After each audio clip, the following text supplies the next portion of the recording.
ನಾವು ಅವತ್ತು ಹೇಳೋದು ಒಂದೇ ಮಾತು, ಅಂದ್ರೆ ಇದು ರಾಜಕೀಯವಾಗಲ್ಲ, ದಯಮಾಡಿ ಬೇಜಾರು ಮಾಡ್ಕೋಬೇಡಿ. ಚಿತ್ರರಂಗದಲ್ಲೆಲ್ಲ ಯಾರು ಏನೇ ಹೇಳಿದ್ರು ಕೂಡ ನಾವು ಕೋಪ ಮಾಡ್ಕೊಳಲ್ಲ, ಬೇಜಾರು ಮಾಡ್ಕೊಳ್ಳಲ್ಲ. ಒಬ್ಬ ಲೂನಾದಲ್ಲಿ ಓಡಾಡ್ತಿರೋ ಎತ್ಕೊಂಡ್ಬಂದು ಲ್ಯಾಂಬರ್ಗಿ ಕುಡ್ಸೋರು, ಇದಕ್ಕಿಂತ ಯಾರಿಗೆ ಹಣ ಬೇಕು? ನಾನು ಹೆತ್ತುತ್ತಾ ಇಲ್ಲ, ಆದ್ರೆ ತಾಯಿಗಿಂತ ಹೆಚ್ಚು ಸುಮಮ್ಮನಿಗೆ ನಾನು ಯಾವತ್ತಿದ್ರು ಚಿರುರುಣಿ. ಯಾಕಂದ್ರೆ ಇಲ್ಲಿಗೆ ಬಂದು ನಮ್ಮ ಸಾಂಗ್ ನ ರಿಲೀಸ್ ಮಾಡಿಕೊಟ್ರು, ಕಾಟೇರ ಬಗ್ಗೆ ತುಂಬಾ ಒಳ್ಳೆ ಮಾತಾಡಿದ್ರು. ಸೊ ಸುಮಮ್ಮನಿಗೆ ನಿಮ್ ಪ್ರೀತಿ, ನಿಮ್ ಪ್ರೋತ್ಸಾಹ, ಆಶೀರ್ವಾದ, ಬೆಂಬಲ ಸದಾ ಹೀಗೆ ಇರ್ಲಿ. ನಿಮ್ ಸೇವೆ ಮಾಡೋ ಅವಕಾಶ ಅವ್ರಿಗೆ ಇನ್ನೂ ಮಾಡ್ಕೊಡಿ ಅಂತ ಕೇಳ್ಕೊಳ್ತೀನಿ. ಈ ಸಿನಿಮಾ ಯಾವ್ದೇ ಒಂದು ಆಡಂಬರದ ಸಿನಿಮಾ ಅಲ್ಲ, ನಾನು ಈಗಲೇ ಹೇಳ್ಬಿಡ್ತೀನಿ. ಇರೋಚಿರ ನಾನು ಅವತ್ತು ಹೇಳೋದು ಇವತ್ತು ಹೇಳೋದು, ಈ ಹಸಿರು ಶಾಲ್ಗೆ ಎಷ್ಟು ಪವರ್ ಇದೆ ಅಂತ ನಿಜವಾಗ್ಲೂ ನಾವು ತೋರ್ಸಕ್ಕೆ ಬಂದಿರೋದು. ದಯಮಾಡಿ ರೈತನ ಅಯ್ಯೋ ಪಾಪನ ಕೇಳ್ಬೇಡ್ರಿ. ಅಕ್ಕಿ ಬೆಳೆಯಕ್ಕಲ್ಲ, ಗೆಡ್ಡೆ ಗೆಣಸು ಬೆಳ್ಕೊಳಕ್ಕೂ ಜಾಗ ಇರೋಲ್ಲ. ಯಾಕಂದ್ರೆ ಈಗ ನಾವು ಕಾಲ ನೋಡೋದಿಲ್ಲ. ನಿಜವಾಗ್ಲೂ ರೈತನ ನ್ಯಾಯವಾದ ಬೆಲೆ ಕೊಟ್ಬಿಟ್ರೆ ಎಲ್ಲಾರ ಮನೇಲೂ ಒಂದು ಚಾಪರ್ ಇರ್ತದೆ. ಆಯ್ತು, 56 ಸಿನಿಮಾ ಆಗೋಯ್ತು, ನಮಗೂ ವಯಸ್ಸು ಆಗ್ತಾ ಇದೆ.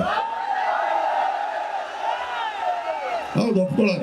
47 ವರ್ಷ ಆಗೋಯ್ತಪ್ಪ. ಸಬರಂತ ಎಲ್ಲ ಗುರುಗಳಿಗೆ, ಅನಾಥರಿಗೆ, ಅನ್ನದಾತರಿಗೆ, ಹಾಗೇನೆ ಎಲ್ಲ ನನ್ನ ಸೆಲೆಬ್ರಿಟಿಗಳಿಗೂ ಇಲ್ಲಿಂದನೇ ನಿಮ್ಮ ಪಾದಗಳಿಗೆ ನಮಸ್ಕಾರ ಮಾಡ್ತೀನಿ. 11 ಗಂಟೆ ಹೋಯ್ತು ಪಾಪ. ಆಕ್ಚುಲಿ ಪೊಲೀಸ್ ಡಿಪಾರ್ಟ್ಮೆಂಟ್ ಅವರು ತುಂಬಾನೇ ಕಷ್ಟ ಪಡ್ತಾ ಇದಾರೆ. 2 ನಿಮಿಷದಲ್ಲಿ ಮಾತು ಮುಗಿಸ್ಬಿಡ್ತೀನಿ ಅಣ್ಣ. ಮೊದಲನೇದಾಗಿ ಇವತ್ತು ಈ ಸಾಂಗ್ ನ ರಿಲೀಸ್ ಮಾಡಿಕೊಟ್ಟಂತ ನಾನು ಹೆತ್ತುತ್ತಾ ಇಲ್ಲ, ಆದ್ರೆ ತಾಯಿಗಿಂತ ಹೆಚ್ಚು ಸುಮಮ್ಮನಿಗೆ ನಾನು ಯಾವತ್ತಿದ್ರು ಚಿರುರುಣಿ. ಯಾಕಂದ್ರೆ ಇಲ್ಲಿಗೆ ಬಂದು ನಮ್ಮ ಸಾಂಗ್ ನ ರಿಲೀಸ್ ಮಾಡಿಕೊಟ್ರು, ಕಾಟೇರ ಬಗ್ಗೆ ತುಂಬಾ ಒಳ್ಳೆ ಮಾತಾಡಿದ್ರು. ಸೊ ಸುಮಮ್ಮನಿಗೆ ನಿಮ್ ಪ್ರೀತಿ, ನಿಮ್ ಪ್ರೋತ್ಸಾಹ, ಆಶೀರ್ವಾದ, ಬೆಂಬಲ ಸದಾ ಹೀಗೆ ಇರ್ಲಿ. ನಿಮ್ ಸೇವೆ ಮಾಡೋ ಅವಕಾಶ ಅವ್ರಿಗೆ ಇನ್ನೂ ಮಾಡ್ಕೊಡಿ ಅಂತ ಕೇಳ್ಕೊಳ್ತೀನಿ. ಹಾಗೇನೆ ನಮ್ಮ ಗಾಡಿಗ ರವಿ ಅವರು ಇರ್ಬೋದು, MLA ಸಾಹೇಬರು, ಅವ್ರಿಗೂ ಕೃತಜ್ಞತೆಗಳು. ಹಾಗೆ ನಮ್ಮ ಇಂಡುವಲ್ ಸಚ್ಚಿದಾನಂದ ಅವ್ರಿಗೂ ತುಂಬಾ ಥ್ಯಾಂಕ್ಸ್. ಆಮೇಲೆ ನಮ್ಮ ಉದಯಗೌಡರಿಗೂ ಕೂಡ ತುಂಬಾ ಥ್ಯಾಂಕ್ಸ್ ಹೇಳ್ತೀನಿ. ನಾನೀಗ ಜಾಸ್ತಿ ಮಾತಾಡಲ್ಲ, ಯಾಕಂದ್ರೆ ಎಲ್ಲರೂ ಮಾತಾಡಿದ್ದಾರೆ. ಪಾಪ ನಿಮ್ಗಳಿಗೂ ಬೋರ್ ಆಗೋಗಿರುತ್ತೆ. ಇಲ್ಲಿ ನಾನು ಮಾತಾಡೋದು ತಪ್ಪಾಗ್ಬಿಡುತ್ತೆ. ಆಮೇಲೆ ಈ ಸಿನಿಮಾದ ಪ್ರತಿ ಒಬ್ರು, ಒಬ್ಬ ಟೆಕ್ನಿಷಿಯನ್ ಇಂದ ಹಿಡಿದು ಒಬ್ಬ ಕಲಾವಿದನ ತನಕ ಎಲ್ಲರ ಶ್ರಮ ಇದ್ರಲ್ಲಿದೆ. ಈ ಸಿನಿಮಾ ಯಾವ್ದೇ ಒಂದು ಆಡಂಬರದ ಸಿನಿಮಾ ಅಲ್ಲ, ನಾನು ಈಗಲೇ ಹೇಳ್ಬಿಡ್ತೀನಿ. ಇರೋಚಿರ ಇವತ್ತು ನಾವು ಕೇಳಕ್ ಬಂದಿರೋದು ಇಷ್ಟನೇ. ನಾನು ಅವತ್ತು ಹೇಳೋದು ಇವತ್ತು ಹೇಳೋದು, ಈ ಹಸಿರು ಶಾಲ್ಗೆ ಎಷ್ಟು ಪವರ್ ಇದೆ ಅಂತ ನಿಜವಾಗ್ಲೂ ನಾವು ತೋರ್ಸಕ್ಕೆ ಬಂದಿರೋದು. ಇವತ್ತು ರೈತರ ದಿನಾಚರಣೆ, ಆದ್ರೆ ಇಲ್ಲೂ ಕೂಡ ಹೇಳ್ತೀನಿ, ದಯಮಾಡಿ ರೈತನ ಅಯ್ಯೋ ಪಾಪನ ಕೇಳ್ಬೇಡ್ರಿ. ಅವ್ರಿಗೆ ಸಿಂಪತಿ ಬೇಕಾಗಿಲ್ಲ, ನ್ಯಾಯವಾದ ಬೆಲೆ ಕೊಟ್ಬಿಡ್ರಿ ಸಾಕು. ಹೌದಲ್ಲ, ಒಬ್ಬ ರೈತ ಎಷ್ಟು ಮುಖ್ಯ ಆಗ್ತಾನೆ ಅನ್ನೋದಕ್ಕೆ ಪ್ರತಿಯೊಬ್ರು ಯಾರ್ಯಾರಿಗೆ ಜಾಗ ಇಟ್ಕೊಂಡಿದ್ದೀರಾ, ಇವತ್ತೆಲ್ಲ ಕೋಟಿಗಟ್ಟಲೆ ಅದಕ್ಕೆ ಬೆಲೆ ಬಂದಿದೆ. ದಯವಿಟ್ಟು ಮಾರ್ಕೊಳಕ್ ಹೋಗ್ಬೇಡಿ. ಇವತ್ತು ಜಾಗಗಳು ಮಾರ್ಕೊಂಡ್ಬಿಟ್ರೆ ನಾಳೆ ಜಾಗ ಸಿಗಲ್ಲ. ಅಕ್ಕಿ ಬೆಳೆಯಕ್ಕಲ್ಲ, ಗೆಡ್ಡೆ ಗೆಣಸು ಬೆಳ್ಕೊಳಕ್ಕೂ ಜಾಗ ಇರೋಲ್ಲ. ಸೊ ಆದ್ರಿಂದ ದಯಮಾಡಿ ರೈತರಿಗೆ ತಮ್ಮ ನ್ಯಾಯವಾದ ಬೆಲೆನ ಕೊಡ್ರಿ. ರೈತನ ತುಂಬಾ ಗೌರವ ಕೊಡಿ. ಯಾಕಂದ್ರೆ ಈಗ ನಾವು ಕಾಲ ನೋಡೋದಿಲ್ಲ. ನಿಜವಾಗ್ಲೂ ರೈತನ ನ್ಯಾಯವಾದ ಬೆಲೆ ಕೊಟ್ಬಿಟ್ರೆ ಎಲ್ಲಾರ ಮನೇಲೂ ಒಂದು ಚಾಪರ್ ಇರ್ತದೆ. ಅವ್ರು ಆಕ್ಚುಲಿ ನೆಲ ಮೇಲೆ ಓಡೋದ್ ಬೇಡ, ಬರೀ ಗಾಳಿಲೇ ಓಡಾಡ್ಬೋದು. ಹೌದೋ ಅಲ್ಲೋ? ಇವತ್ತು ಈ ಸಿನಿಮಾಗೆ ಬಂದು ನೀವೆಲ್ಲ ಸಪೋರ್ಟ್ ಕೊಟ್ಟಿದ್ದೀರಾ.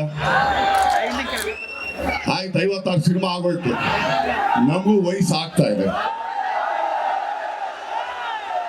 ಹೌದು, ಒಪ್ಕೊಳ್ಳೋಣ. 47 ವರ್ಷ ಆಗೋಯ್ತಪ್ಪ. ಆದ್ರೆ ಇವತ್ತು ಇಲ್ಲಿಗೆ ನಮ್ಮ ಚಿತ್ರರಂಗದ ತುಂಬಾ ದೊಡ್ಡ ದೊಡ್ಡ ಕಲಾವಿದರು, ಹೀರೋಗಳು, ನಮ್ಮ ಹೀರೋಗಳು, ನಮ್ಮ ಕನ್ನಡ ಚಿತ್ರರಂಗದ ಹೀರೋಗಳು, ಅದು ನಮ್ಮ ಟೈಗರ್ ಆಗ್ಬೋದು, ಯಶಸ್ ಸೂರ್ಯ ಆಗ್ಬೋದು, ಚಿಕ್ಕಣ್ಣ ಆಗ್ಬೋದು, ಜಾಹಿದ್ ಆಗ್ಬೋದು, ತನ್ವೀರ್ ಆಗ್ಬೋದು, ಪ್ರತಿ ಒಬ್ರು ಇಲ್ಲಿಗೆ ಬಂದು ಹರಿಸಿರೋದಕ್ಕೆ, ಹಾರೈಸಿದ್ದಕ್ಕೆ ಅವ್ರಿಗೆ ಚಿರುಗುಡಿ ಅಂತ ಹೇಳ್ತೀನಿ. ಹಾಗೇನೆ ಸ್ಟೇಜ್ ಮೇಲೆ ಎಲ್ಲ ಹೀರೋಯಿನ್ಗಳು ತುಂಬಾ ಚೆನ್ನಾಗಿ ಪರ್ಫಾರ್ಮ್ ಮಾಡಿದ್ರು. ನಿಮ್ಗೆಲ್ಲ ಇಷ್ಟೊತ್ತು ಅವ್ರು ಎಂಟರ್ಟೈನ್ ಮಾಡಿದ್ರು. ಸೊ ಅವ್ರಿಗೂ ಕೂಡ ತುಂಬಾ ಥ್ಯಾಂಕ್ಸ್. ಅಷ್ಟಲ್ದೇನೆ ಇಡೀ ಮಂಡ್ಯ ಜನತೆಗೆ ಒಂದೇ ಹೇಳ್ತೀನಣ್ಣ, ನಾವು ಅವತ್ತು ಹೇಳೋದು ಒಂದೇ ಮಾತು, ಅಂದ್ರೆ ಇದು ರಾಜಕೀಯವಾಗಲ್ಲ, ದಯಮಾಡಿ ಬೇಜಾರು ಮಾಡ್ಕೋಬೇಡಿ. ಚಿತ್ರರಂಗದಲ್ಲೆಲ್ಲ ಯಾರು ಏನೇ ಹೇಳಿದ್ರು ಕೂಡ ನಾವು ಕೋಪ ಮಾಡ್ಕೊಳಲ್ಲ, ಬೇಜಾರು ಮಾಡ್ಕೊಳ್ಳಲ್ಲ, ಸಿನಿಮಾ ಅಷ್ಟೇ ಮಾಡ್ತೀವಿ. ಅದು ಅಪ್ಪಟ ಕನ್ನಡ ಸಿನಿಮಾನೇ ನಾನು ಮಾಡೋದು. ಸಾಕು, ಚೆನ್ನಾಗಿದೆ ಅಣ್ಣ, ತುಂಬಾ ಹೆಮ್ಮೆಯಿಂದ ಹೇಳ್ತೀನಿ. ಒಬ್ಬ ಲೂನಾದಲ್ಲಿ ಓಡಾಡ್ತಿರೋ ಎತ್ಕೊಂಡ್ಬಂದು ಲ್ಯಾಂಬರ್ಗಿನಿ ಕುಡ್ಸೋರು, ಇದಕ್ಕಿಂತ ಯಾರಿಗೆ ಹಣ ಬೇಕು? ಏನು ಹೊರಗಡೆ ಹೋಗಿದ ತಕ್ಷಣ ಚಾಪರ ಕೊಡ್ತಾರೆ, ಅಲ್ಲೂ ಕೊಡೋದು ಅದನ್ನೇ. ಸಾಕು, ನಾನು ತುಂಬಾ ಚೆನ್ನಾಗಿದ್ದೀನಿ. ಎಲ್ಲಿವರೆಗೂ ನಿಮ್ಗಳಿಗೆ ಎಂಟರ್ಟೈನ್ ಮಾಡೋದಕ್ಕೆ ನನಗೆ ಆಗುತ್ತೋ ಅಲ್ಲಿವರೆಗೂ ಒಳ್ಳೆ ಸಿನಿಮಾ ಕೊಟ್ಟು ನಿಮ್ಗಳಿಗೆ ಎಂಟರ್ಟೈನ್ ಮಾಡಕ್ ಇಷ್ಟಪಡ್ತೀನಿ. ಖಂಡಿತ ತುಂಬಾ ಪ್ರಯತ್ನ ಪಡ್ತೀನಿ. ಕನ್ನಡ ಕಲಾವಿದರನ್ನ ಸ್ವಲ್ಪ ನಮ್ಮ ಸಿನಿಮಾಗಳಲ್ಲಿ ಹಾಕೊಂಡು ಅವ್ರನ್ನ ಎತ್ಕೊಂಡು ಹೋಗೋಣ. ನಮ್ಮ ಕರ್ನಾಟಕದಲ್ಲಿ ಒಳ್ಳೊಳ್ಳೆ ಕಲಾವಿದರು ಇದ್ದಾರೆ. ಈಗ ನೋಡಿ, ಮಾಲಾಶ್ರೀ ಅವ್ರ ಮಗಳು ಮೊದಲನೇ ಸರಿ ಮಾಡ್ತಾ ಇದಾರೆ. ನೀವು ಮಾಲಾಶ್ರೀ ಅವ್ರನ್ನ ಎಷ್ಟು ಗೌರವ ಕೊಟ್ರಿ, ಎತ್ತರಕ್ಕೆ ಬೆಳೆಸಿದ್ರಿ, ಅದೇ ರೀತಿ ಅವ್ರಿಗೆಲ್ಲ ಗೌರವ ಕೊಡಿ, ಬೆಳೆಸಿ ಅಂತ ಕೇಳ್ಕೊಳ್ತೀನಿ. ಎಲ್ಲ ನಮ್ಮ ಕನ್ನಡ ಹೀರೋಗಳಿಗೂ ತಮ್ಮ ಸಪೋರ್ಟ್ ಮಾಡಿ, ಆಶೀರ್ವಾದ ಮಾಡಿ. ಯಾಕಂದ್ರೆ ನಾವು ಯಾವ ಪ್ಯಾನ್ ಇಂಡಿಯಾ ಮಾಡ್ತಿಲ್ಲ, ಇವತ್ತು ಹೇಳ್ತಾ ಇರೋದು ಅಪ್ಪಟ ಕನ್ನಡ ಸಿನಿಮಾ ನಾವು ಮಾಡೋದು. ಒಂದು ಪ್ರೀತಿ, ಪ್ರೋತ್ಸಾಹ, ಆಶೀರ್ವಾದ ಹೀಗೆ ಇರಲಿ. ಎಲ್ಲ ಪೊಲೀಸ್ ಡಿಪಾರ್ಟ್ಮೆಂಟ್ ಪ್ರತಿಯೊಬ್ಬರಿಗೂ ಕೂಡ ಕೃತಜ್ಞತೆ ಸಲ್ಲಿಸ್ತೀನಿ. ಎಲ್ಲ ನನ್ನ ಮಂಡ್ಯ ಸೆಲೆಬ್ರಿಟಿಗಳಿಗೆ ಹೃತ್ಪೂರ್ವಕ ಧನ್ಯವಾದಗಳು. ತುಂಬಾನೇ ಥ್ಯಾಂಕ್ಸ್. ದಯಮಾಡಿ ಏನಾದ್ರು ಲೇಟ್ ಮಾಡಿದ್ರೆ ಕ್ಷಮಿಸಿ. Thank you.